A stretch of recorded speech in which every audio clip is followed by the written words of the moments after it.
Dorothy Kilgallen, the journalist who knew too much. She was brilliant, bold, and unafraid of power. Dorothy Kilgallen, a household name in 1950s America, had it all. A syndicated column read by millions, a seat on the hit show What's My Line, and deep connections in Hollywood, Washington, and organized crime. But behind the glamour was something far more dangerous. She was chasing a story she believed could shake the foundations of the United States. And on November 8, 1965, she was found dead. Kilgallen had spent over a year investigating the assassination of President John F. Kennedy.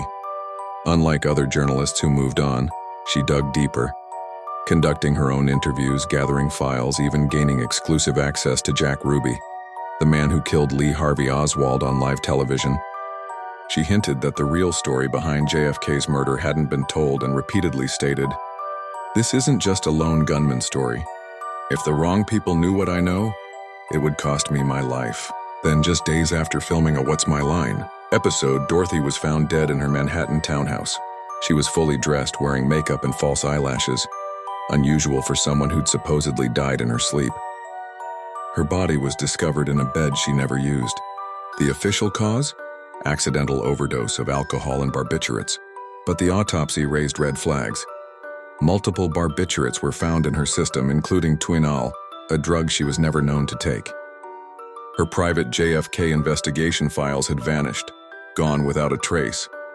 No suicide note, no signs of distress, just silence. The New York Police Department never launched a full investigation. The case was quickly closed. But conspiracy theorists, and even former law enforcement officials, have long believed that Kilgallen was silenced. The conspiracies. The CIA and Operation Mockingbird. Kilgallen had long been critical of intelligence agencies and believed the CIA played a hidden role in JFK's death. Some claim she was being watched, possibly targeted, because she got too close to exposing elements of Operation Mockingbird, the CIA's covert infiltration of American media.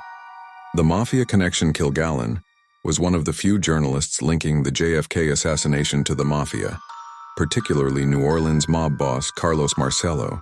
Jack Ruby, she believed, had mob ties that led directly to those orchestrating a cover-up. Did she uncover a mob hit disguised as an overdose? Jack Ruby's secret testimony.